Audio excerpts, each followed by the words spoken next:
Film की शुरुआत में एक एयरपोर्ट को दिखाया जाता है जहां अमेरिकी नौसैनिक माइक एक विशेष मिशन के लिए साउथ अफ्रीका के लिए उड़ान भरने वाला होता है। इसलिए वह अपनी गर्लफ्रेंड जेनी को अलविदा कहता है। अब 3 महीने बाद माइक और उसका स्पॉटर टॉमी अभी भी अफ्रीकी रेगिस्तान में एक चट्टान के ऊपर घात लगाकर अपने टारगेट का इंतजार कर रहे होते हैं। तभी कुछ देर बाद ही वे 2 गुटों को एक दूसरे के सामने आते हुए देखते हैं। इनमें से एक गुट पैदल आ रहा होता है जबकि दूसरा गुट गोला बारूद से भरे वाहनों के काफिले के साथ आता है। अब दोनों गुट आपस में मिलते हैं। तभी उनका कमांडिंग ऑफिसर टॉमी से रेडियो के जरिए शूट करने का आदेश देता है। हालांकि माइक झिझकता है क्योंकि उसे नहीं लगता कि यहाँ कोई मार काट वाला काम हो रहा है, बल्कि यह तो 2 परिवारों का मिलन जैसा लग रहा है। तभी माइक को एहसास होता है कि यह एक शादी है और उसका टारगेट दूल्हे का फादर है जो अब जोड़े के पीछे खड़ा है। वह अपने कमांडिंग ऑफिसर को इस स्थिति के बारे में बताता है, लेकिन ऑफिसर आर्डर देता है कि अगर अपने टारगेट तक पहुँचने के लिए दूल्हे को भी निपटाना पड़े तो निपटा दो। हालांकि माइक एक निर्दोष को मारने से इनकार कर देता है और अपने कमांडिंग ऑफिसर से झूठ बोलता है कि टारगेट अब उसके रेंज से बाहर हो गया है। तभी उनकी बातचीत के बीच ही स्नाइपर के स्कोप की चमक को शादी में मौजूद एक गार्ड देख लेता है, जिससे उन्हें उनकी लोकेशन के बारे में पता चल जाता है और गार्ड तुरंत गोली चला देते हैं। अब माइक भी जवाबी कार्रवाई में कुछ गोलियां चलाते हुए टॉमी के साथ भागने लगता है, जबकि गार्ड अपने सरदार को कवर फायरिंग करते हुए उसे वहाँ से निकालने की कोशिश करते हैं और कुछ गार्ड माइक और टॉमी का पीछा शुरू कर देते हैं। इसीलिए दोनों के पास कूदने और पहाड़ी से नीचे लुढ़कने के अलावा कोई विकल्प नहीं होता है। वे एक चट्टान के पीछे छिपने के लिए भागते हैं और टॉमी बचाव के लिए अपने कमांडिंग ऑफिसर को कॉल करता है। हालांकि उसका जीपीएस टूट गया होता है, इसलिए वह अपनी सही लोकेशन के बारे में नहीं बता पाता है। यह देखते हुए कि दुश्मन उनके करीब आ रहा है, माइक उन्हें अलग दिशा में ले जाने के लिए पहाड़ी पर गोली चलाता है। तभी अचानक वे देखते हैं कि एक भयंकर रेतीला तूफान आ रहा है, इसलिए गार्ड वापस लौट जाते हैं। माइक और टॉमी इस तूफान का फायदा उठाकर वहां से निकल लेते हैं। तभी कमांडिंग ऑफिसर टॉमी को कॉल करता है और उन्हें पश्चिम में 5 घंटे की दूरी पर स्थित एक गांव तक पहुंचने के लिए कहता है ताकि उन्हें वहां से रेस्क्यू किया जा सके। आखिरकार दोनों तूफान से बाहर निकलने में सफल हो जाते हैं और प्रचंड रेगिस्तानी धूप में चलना शुरू कर देते हैं। अब टॉमी हर समय अपने घर, वाइफ और बेटे के बारे में बात करता रहता है, लेकिन माइक अभी भी ज्यादा कुछ नहीं कहता है। निराश होकर टॉमी को लगता है कि जाहिर तौर पर माइक को अंदर से कुछ खा रहा है और वह उसकी शादी की संभावना के बारे में सोचते हुए जेनी के बारे में पूछता है। माइक बताता है कि वह उससे शादी करना चाहता है, लेकिन वह अभी नहीं कर सकता क्योंकि यह कॉम्प्लेक्स मामला है। कुछ देर बाद उन्हें रेडियो पर एक मैसेज मिलता है जिसमें बताया जाता है कि मेन टीम में कुछ समस्या है और उनके लिए एक नया पिकअप लोकेशन चुना गया है, जिसका मतलब है कि दोनों को वहाँ पहुँचने के लिए रेगिस्तान पार करना होगा। अब सैंड ड्यून के कारण रेडियो हमेशा काम नहीं करेगा, इसलिए उन्हें ज्यादा सावधान रहना होगा। काफी चलने के बाद माइक और टॉमी को फिर से रेतीले तूफान का सामना करना पड़ता है और वे उसका इंतजार करने के लिए रुक जाते हैं। तभी वे रस्सी के किनारों को पकड़े हुए एक बच्चे के साथ एक आदमी को तूफान में चलते हुए देखते हैं, लेकिन वे उन पर कोई ध्यान नहीं देते हैं, इसलिए वे उन पर गोली नहीं चलाते हैं। जैसे ही हवा चलती है, एक पोल से एक वार्निंग साइन निकल जाता है। अब एक बार जब रेतीला तूफान खत्म हो जाता है तो टॉमी और माइक चिलचिलाती धूप में चलना जारी रखते हैं। अचानक वार्निंग साइन माइक के पैरों के ठीक सामने आ जाता है। वह इसे पढ़ नहीं सकता, लेकिन खोपड़ी को देखकर उसे पता चल जाता है कि यह खतरा है और उसे याद आता है कि अमेरिका ने इस एरिया में टनों बारूदी सुरंगें गाड़ रखी हैं। हालांकि टॉमी को लगता है कि माइक इसे बहुत सीरियसली से ले रहा है और बताता है कि यह दुश्मनों को अपने गांवों से दूर रखने के लिए लोकल लोगों की एक चाल है। टॉमी यह भी बताता है कि यहाँ से वापस पीछे मुड़ने का मतलब प्यास से मर जाना है, इसलिए वह बस चलता रहता है इस विश्वास के साथ कि साइन का मतलब है कि गांव पास ही है। कुछ घंटों तक चलने के बाद जैसे ही माइक किसी चीज पर कदम रखता है वह ठिठक जाता है, लेकिन यह सिर्फ एक छोटा सा सैनिक वाला खिलौना होता है जिसे माइक अपनी जेब में रख लेता है। तभी टॉमी माइक से पीने के लिए पानी मांगता है। मूड ठीक रखने के लिए बेताब टॉमी पीछे की ओर चलना शुरू कर देता है क्योंकि वह माइक को फालतू का सोचने के लिए चिढ़ाता रहता है। अचानक एक क्लिक सुनाई देता है और माइक अपने दोस्त को चेतावनी देने की कोशिश करता है, लेकिन तब तक बहुत देर हो चुकी होती है। टॉमी एक और कदम उठाता है और एक लैंड माइन लैंडमाइन फट जाती है। जैसे ही उसके कान बजते हैं, माइक टॉमी की ओर एक कदम बढ़ाता है। तभी एक और क्लिक सुनता है। वह सदमे में आ जाता है क्योंकि उसे पता चलता है कि वह भी एक लैंडमाइन के ऊपर खड़ा है। एक बार जब विस्फोट से रेत साफ हो जाती है तो माइक देखता है कि टॉमी बच गया है, लेकिन उसने अपने दोनों पैर खो दिए हैं। वह दर्द से चिल्लाना और मदद की भीख मांगना बंद नहीं कर पाता है, इसलिए माइक उसे शांत करने के लिए चिल्लाता है। फिर भी माइक के कहने पर टॉमी अपने बैग में रखे रेडियो तक पहुंचने की कोशिश करता है, लेकिन दर्द बहुत ज्यादा होता है और जब वह नीचे देखता है तो उसका मूड खराब हो जाता है और उसे पता चलता है कि उसके पैर तो गायब हैं, जिससे वह और भी घबरा जाता है। अब माइक किसी तरह उसे उसके परिवार की याद दिलाकर शांत करता है और उसके वेस्ट में लगे इंजेक्शन को लेने के लिए कहता है। इसके बाद टॉमी फिर से बैग ढूंढने की कोशिश करता है और इस बार वह उस तक पहुंच जाता है, लेकिन दुर्भाग्य से रेडियो काम नहीं करता है। हताश होकर माइक लैंडमाइन से अपने पैर हटाने के बारे में सोचता है और टॉमी चाहता है कि माइक जिंदा रहे, इसीलिए टॉमी अपनी बंदूक निकालता है और माइक से अपने बेटे को अलविदा कहने को कहता है। इसके बाद वह खुद को मार देता है। माइक हताशा और घबराहट में चिल्लाता है, लेकिन तुरंत खुद को रोक लेता है क्योंकि उसे एहसास होता है कि घबराने से वह गिर सकता है। फिर वह अपने शरीर को बहुत सावधानी से नीचे करते हुए एक घुटने पर आ जाता है और चाकू से रेत को धीरे से हटाने लगता है। तभी उसे अपने पैर के नीचे गोला जैसा लोहा मिलता है, जिससे अब तो उसे यकीन हो जाता है कि वह एक लैंडमाइन के ऊपर है। अब माइक की इन सब कलाकारी को एक आदमी दूर से देख रहा होता है, लेकिन वह मदद किए बिना चला जाता है। इसके बाद माइक एक हुक बनाने के लिए अपने जूते के फीते, बंदूक का पट्टा और अपनी कुल्हाड़ी को एक साथ जोड़ता है। वह बैग पाने की कोशिश करने के लिए उसे कई बार फेंकता है, लेकिन वह ज्यादा दूर तक नहीं पहुंच पाता है। फिर सावधानी से माइक खड़ा हो जाता है और कुल्हाड़ी फेंकते समय लगभग गिर जाता है, लेकिन ऊपर वाले की कृपा से वह गिरने से बच जाता है। अब वह आखिरकार बैग को अपनी ओर खींचकर रेडियो को बाहर निकालता है। केवल तभी उसे पता चलता है कि बैटरी भी खत्म हो गई है और एक्स्ट्रा बैटरी टॉमी के वेस्ट में है, लेकिन फिर भी वह कम से कम रेडियो को सूरज की रोशनी से चार्ज कर सकता है, इसीलिए वह इसे चार्ज करने के लिए छोटे पैनल को जमीन पर रख देता है। इसके बाद माइक कुछ खाता पीता है। कुछ घंटों बाद आखिरकार रेडियो ऑन हो जाता है और जब माइक अपने कमांडिंग ऑफिसर से बात करता है तो वह अपने हालात को समझाकर जल्द से जल्द उसे रेस्क्यू करने के लिए कहता है। हालांकि अधिकारी उनके फेल मिशन से खुश नहीं होता है और क्योंकि माइक के पास जीपीएस नहीं है और उसका एक पैर पहले से ही मौत के दायरे में है, इसलिए अधिकारी उसे बचाना ज्यादा जरूरी नहीं मानता है। अब क्योंकि रेतीले तूफान के कारण हेलीकॉप्टर भी उड़ नहीं सकते, इसलिए माइक को रेस्क्यू टीम के लिए 52 घंटे इंतजार करना होगा। माइक को यकीन नहीं होता है कि वह इतने लंबे समय तक जिंदा रह पाएगा, लेकिन उसके पास कोई दूसरा रास्ता भी नहीं है और वह अपनी घड़ी पर टाइमर स्टार्ट कर देता है। फिर भी कमांडिंग ऑफिसर उसे याद दिलाता है कि कई लैंडमाइन पुरानी और टूटी हुई हैं और इस समस्या से बचने के लिए एक ट्रेंच तकनीक है। हालांकि उसके समझाने से पहले ही कॉल कट जाती है। कुछ घंटों बाद माइक अपना कुछ खाना खाता है, यह देखते हुए कि उसके पास बहुत कुछ नहीं बचा है। अचानक रेतीला तूफान फिर से आने लगता है, इसलिए माइक तुरंत अपना चेहरा ढक लेता है, अपनी चीजें पकड़ लेता है और हवा का सामना करने के लिए उल्टी दिशा में झुक जाता है। उसका शरीर बहुत कांपता है, लेकिन माइक चट्टान की तरह लैंडमाइन को एक्टिव किए बिना ही तूफान को पार कर लेता है। एक बार जब तूफान गुजर जाता है तो माइक चारों ओर देखता है और पता चलता है कि हवा ने टॉमी के शरीर को उसके ठीक बगल में धकेल दिया है। अपने दोस्त के चेहरे को उसकी टोपी से ढकने के बाद वह वेस्ट की जेब खोलता है और टॉमी के परिवार की एक तस्वीर पाता है। वह 1 मिनट का मौन लेता है और बैटरी निकाल लेता है, लेकिन दुर्भाग्य से हवा बैग को बहुत दूर तक उड़ा दी होती है और अब बैटरी है तो उसके पास रेडियो नहीं है। ऐसे हालात को सोचकर माइक हंसने लगता है। जैसे जैसे समय बीतता है माइक इंतजार करने के अलावा कुछ नहीं कर पाता। वह धूप से बचने के लिए अपना सिर ढक लेता है और पानी की आखिरी बूंद भी पी लेता है। हताश होकर वह आकाश में कुछ गोलियां चलाता है और मदद के लिए चिल्लाता है, लेकिन कोई फायदा नहीं होता है। अब तो उसे लगता है कि खुद पर ही निशाना लगाकर कहानी खत्म करे, लेकिन उसी समय वह एक आदमी को वहाँ से गुजरते हुए देखता है जिसका नाम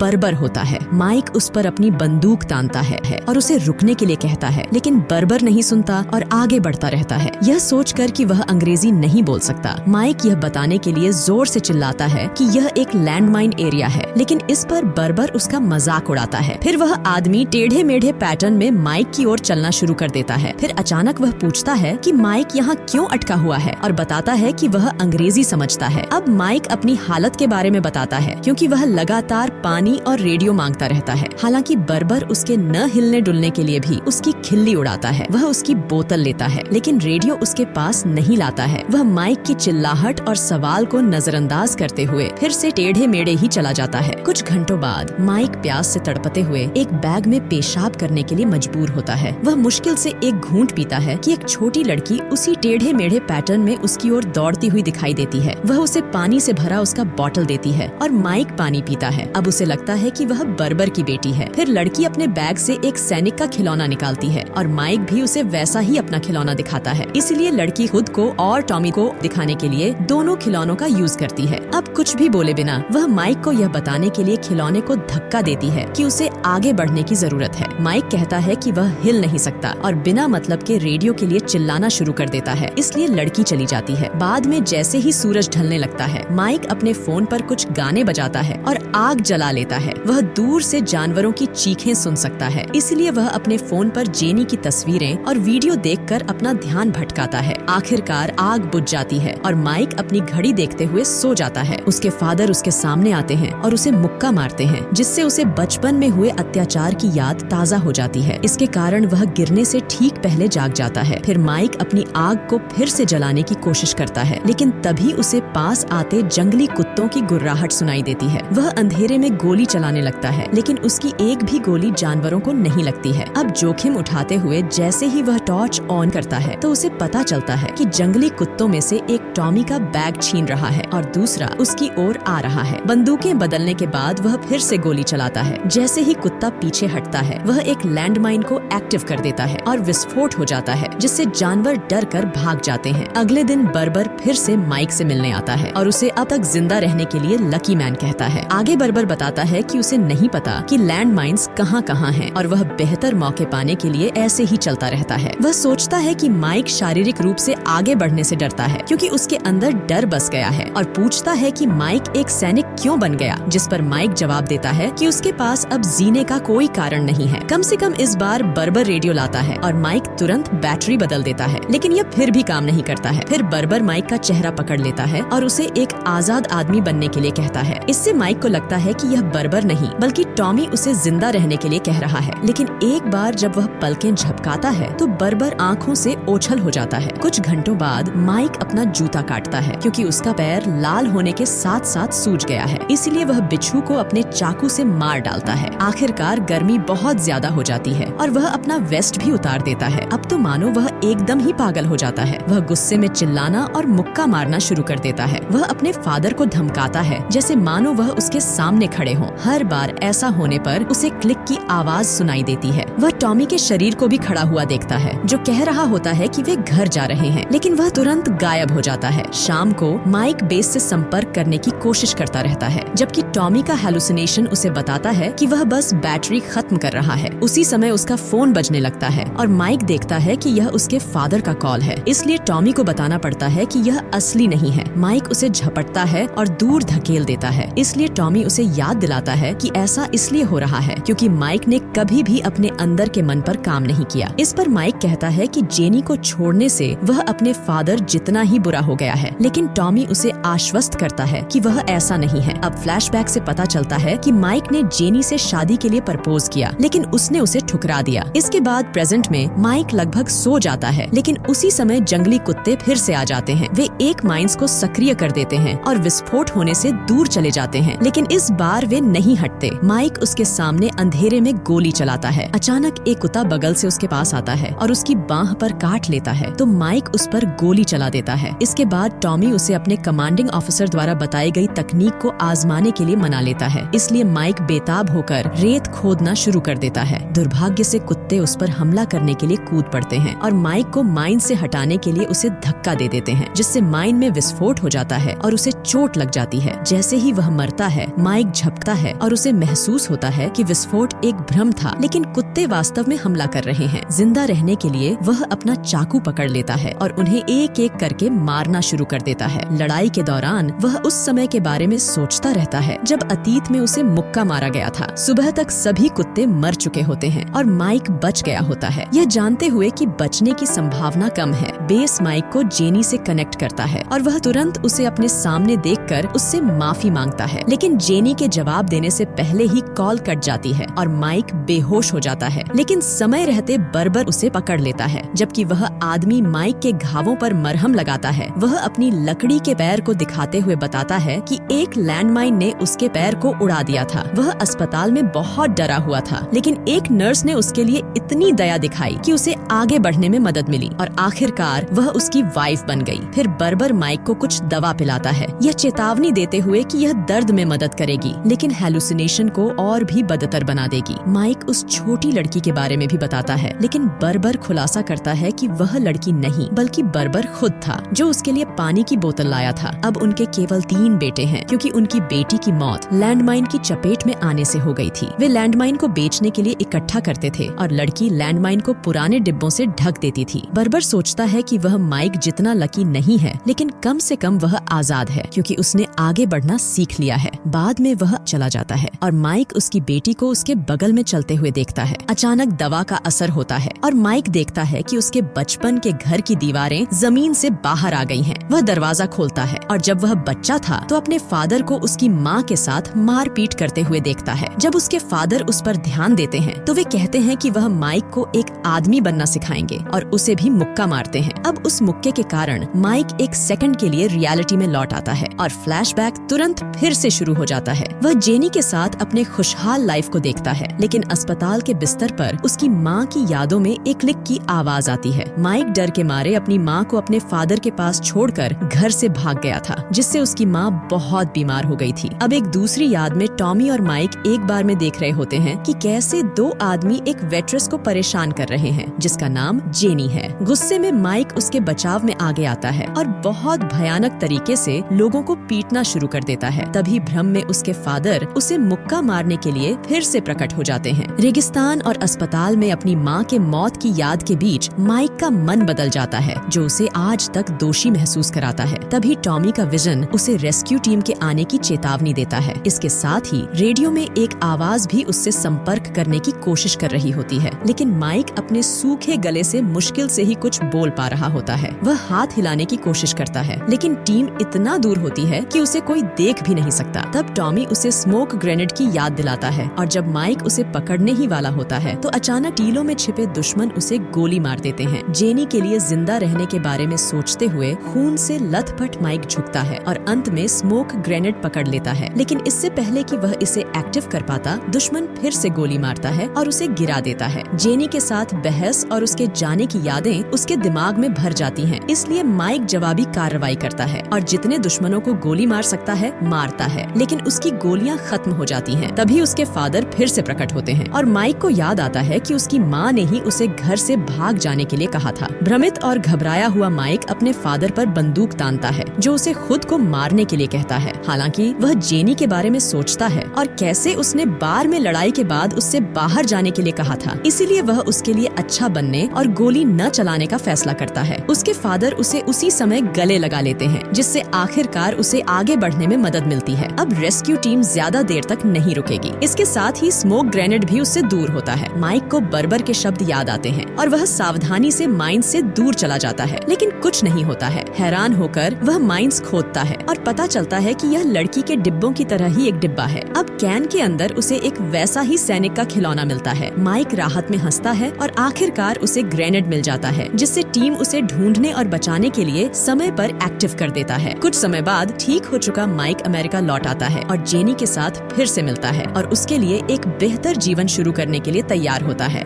दोस्तों, फिल्मी फियर का यह वीडियो आपको कैसा लगा कमेंट में जरूर बताएं और चैनल को सब्सक्राइब करें। कसम से बहुत मेहनत लगती है। धन्यवाद।